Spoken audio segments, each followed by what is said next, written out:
Aujourd'hui, on va travailler un petit peu la prononciation des lettres en anglais. Vous vous rappelez l'autre jour, quand on a acheté Gallagher à $200, d'ailleurs il est déjà à $209, ticker AJG en anglais, AJG.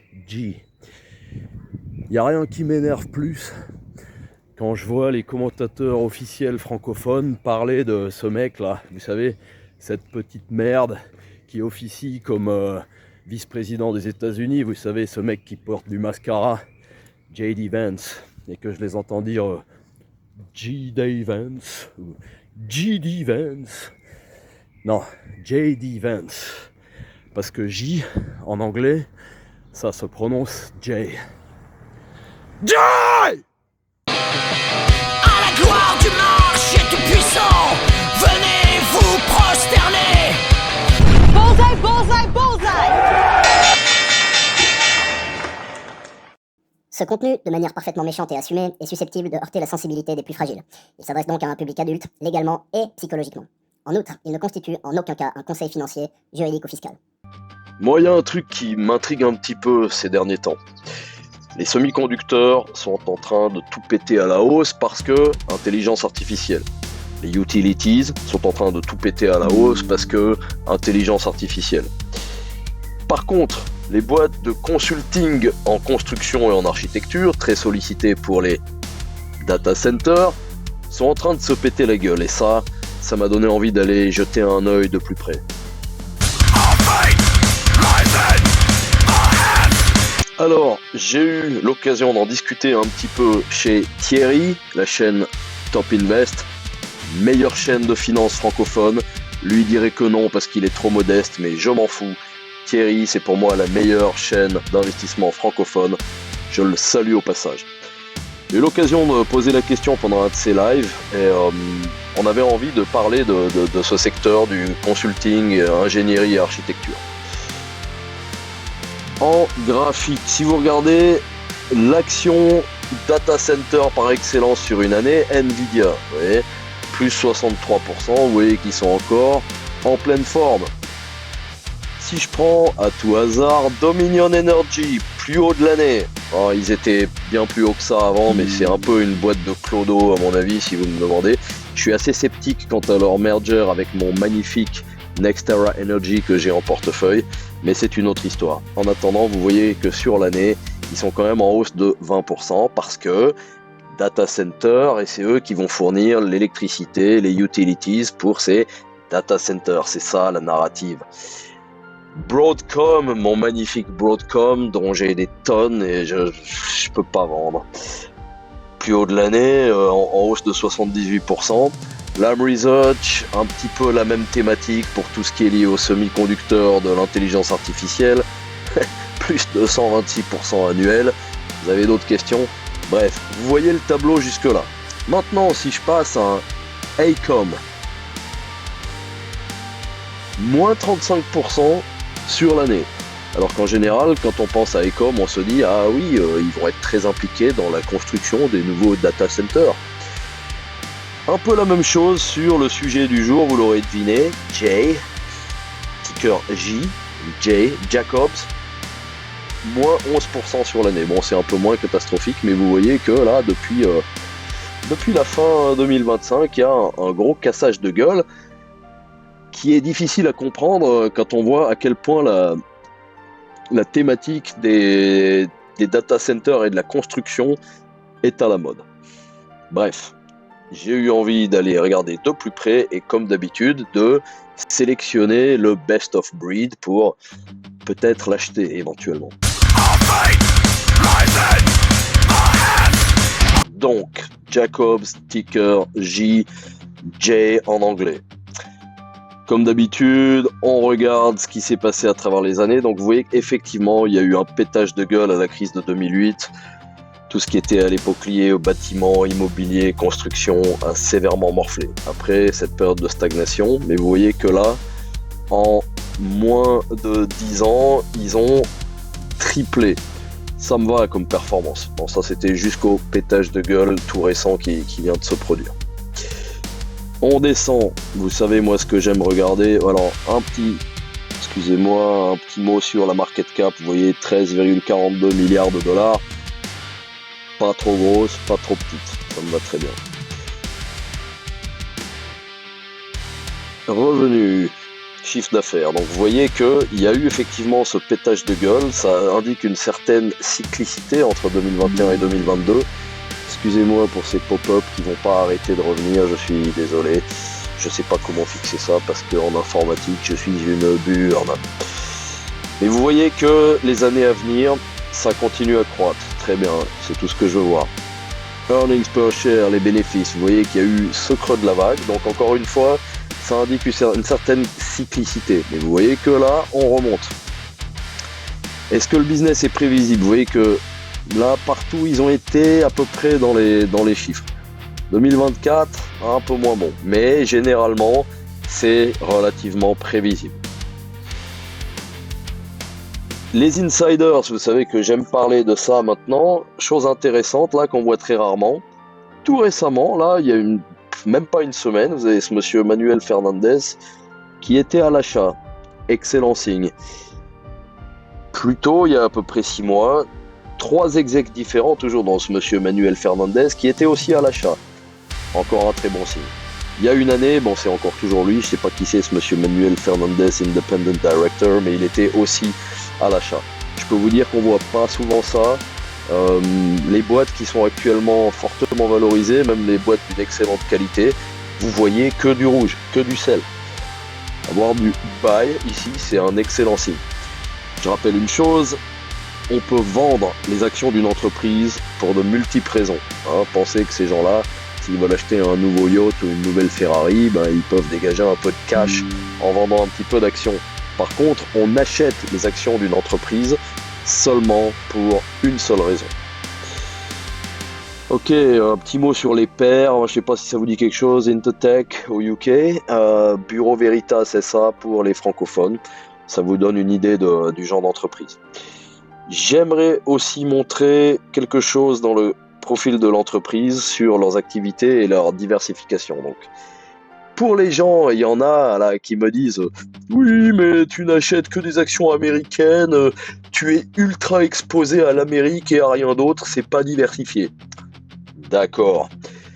Jacob Solutions Inc. engages in the infrastructure and advanced facilities and consulting businesses in the United States, Europe, Canada, India, Asia, Australia, New Zealand, the Middle East and Africa. Ça va, c'est assez géographiquement diversifié pour vous. Idem pour les gens qui me disent « Oui, mais t'es surexposé au dollar et le dollar US va s'effondrer. » D'accord, ça se discute déjà beaucoup. Mais pour tout ce qui est risque monétaire, vous voyez que le fait d'avoir des activités dans le monde entier le couvre ce risque de ce qu'on appelle le currency risk, le risque monétaire.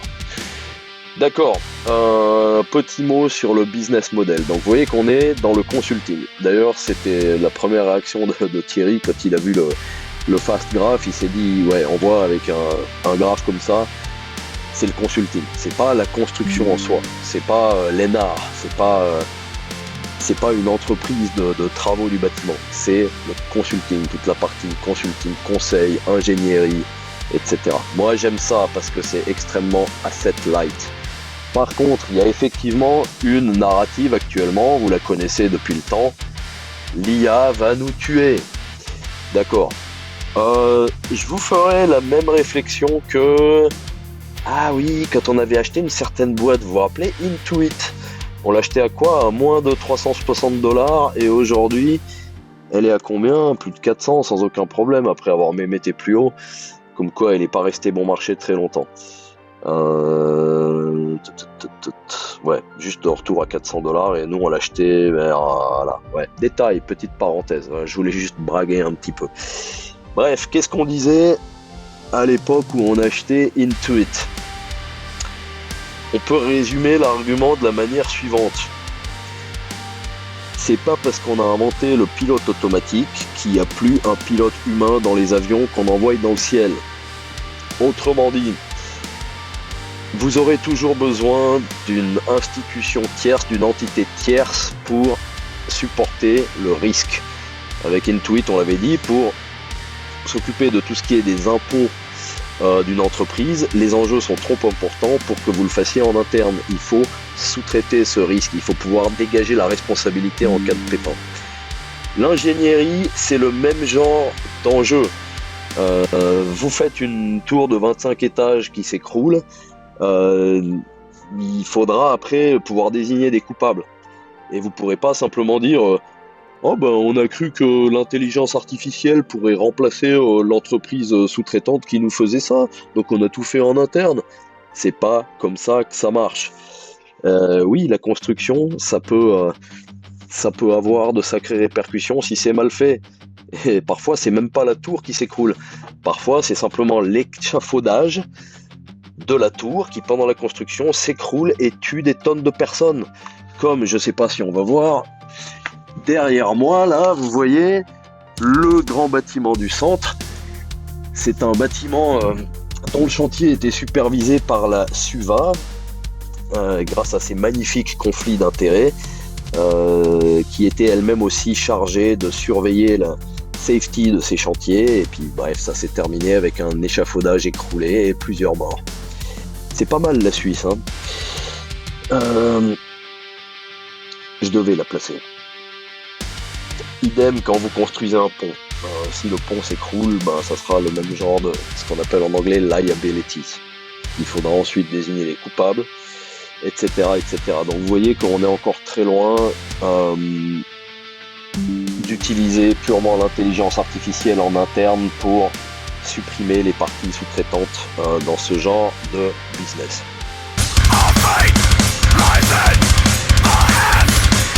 Là, ça va aller très vite. Donc vous voyez que le rendement est à 1,27%. Les earnings sont à 7,25$ par action et le dividende est de 1,44$. Ça fait à peine, à vue de nez, un cinquième, à peine 20% de payout ratio pour ce magnifique yield de 1,27%. Et me dites pas, oui magnifique, 1,27% c'est rien du tout, le taux sans risque actuellement est de 4%. Je sais très bien pourquoi je le fais, je le dirai jamais assez. Si vous avez 2 à 3 millions de dollars investis avec ce rendement-là, avec cette croissance du dividende, d'ici 2-3 ans, vous partez à la retraite sans problème. Mais c'est toutes les décennies que vous allez vivre après ça qui vont être magnifiques et vous allez être rentier et riche à un point que vous ne pouvez même pas imaginer. Pourquoi je dis ça ? Regardez la croissance du dit dividende. Dividende initié en 2017 avec, à l'époque, 12 cents par action. Là, on vient d'atteindre 36 cents par action. Donc ça a triplé en 9 ans. Moi, ça me va très bien. Surtout, n'oubliez pas ce que je viens de dire là. Ça, là où on en est actuellement, c'est à peine 1/5 des bénéfices de Jacobs. Ça veut dire qu'avec tout le reste, avec 80% de leurs bénéfices, ils peuvent faire des buybacks, surtout à cette valorisation intéressante, faire des acquisitions, se désendetter, etc. Bref, vous savez comment ça se passe, l'allocation de capital. Donc, moi, avec mon portfolio à plus d'1 million de dollars, je suis très heureux d'avoir ce genre de rendement, mais surtout cette croissance du dividende.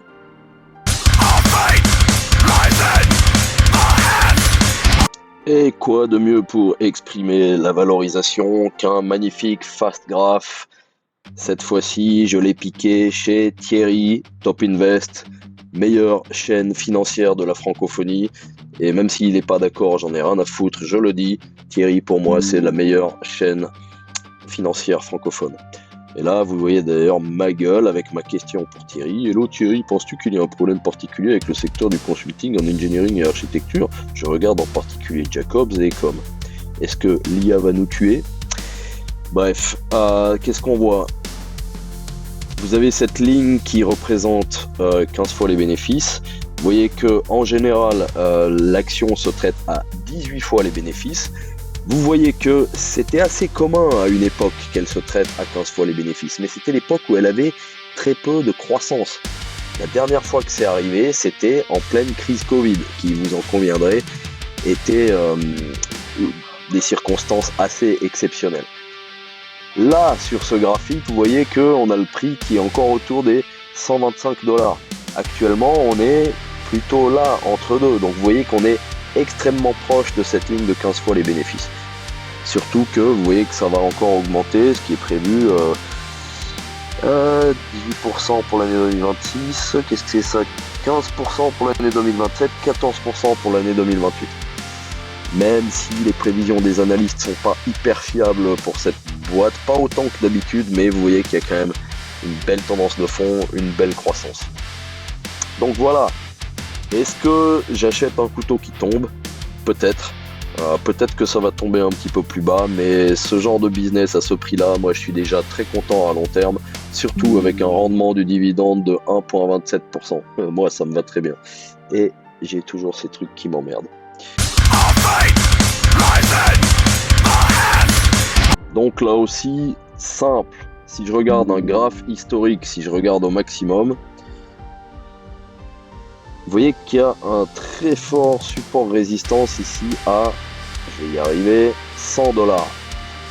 Sur les plus hauts historiques juste avant la crise des subprimes. Vous voyez que ce support, enfin cette résistance était valable dans les années 2007-2008 et elle a fait office de nouveau de support ici plus récemment en 2021. Est-ce que Jacobs descendra jusque-là? Peut-être. C'est pas impossible si le marché, pour une raison ou une autre, se dit que on peut maintenant pricer ce genre de boîte à 13-14 fois les bénéfices, que c'est pas irréaliste. Oui, on ira à 100 $. Et ce jour-là, je serai très heureux d'utiliser mes dividendes et de continuer à les acheter. Tout comme vous avez vu qu'Accenture a continué à se casser la gueule, j'ai continué à acheter du Accenture. Marsh McLennan a continué à se casser la gueule. J'ai continué à acheter du Marsh McLennan. Intuit, par contre, s'est pas pété la gueule plus bas, donc c'était le moment d'acheter sans hésiter. Même chose avec Morningstar, même chose avec... qu'est-ce qu'on a acheté encore récemment? Je me rappelle même plus de tout ce... Ah oui, AJ Gallagher aussi, excellent exemple. Bref, 100 $ n'est pas impossible. Ceci dit, je suis déjà content avec un prix autour des 110 $. 110 $. Le prix où il était presque où il était en fait le 15 mai. Et moi, comme un gros débile, j'avais même plus de cash. J'ai dû attendre de toucher mes dividendes aujourd'hui de Texas Instruments, plus mes dividendes de AbbVie et quelques autres trucs que j'avais qui m'ont permis d'ouvrir une position. J'étais à sec de cash, bravo quoi. Comme je vous l'ai déjà expliqué, je fais tourner mes investissements à un rendement très faible de 1,78%. Je pourrais faire du 4% sans problème, mais il y a une dimension croissance qui m'intéresse. Donc du coup, j'ai pas tout le temps, tout le cash du monde et actuellement, je travaille pas. Donc, il y a parfois où je suis à sec de cash et c'est très dommage. Ceci dit, on a vu de nouveau cette petite redescente là qui a permis aujourd'hui de l'acheter à 113 et des poussières. Je m'égare un petit peu. Un autre support qui est très important ici, vous voyez, c'est vous voyez 112, 111, 110. Ouais, là c'était jusqu'à 108, mais c'était un peu exceptionnel. Si vous allez ici, vous voyez que c'était... Je vais y arriver, il faut vraiment de la dextérité. Allez. Bref, 113, vous voyez, 113 le prix que j'ai acheté. Vous voyez qu'ici aussi ça passe par 113. Ici aussi ça a résisté à 113, bref. 113, très chouette prix d'achat, moi ça me suffit. Ça peut descendre à 110, à 100 $. Ça m'ira très bien. Auquel cas, j'ai plein de dividendes qui vont tomber au mois de juin. Ça sera l'opportunité de continuer à acheter Jacobs. Nous sommes le 19 mai 2026 et je viens d'acheter Jacobs Solutions, ticker J, en anglais J, à 113,68 $.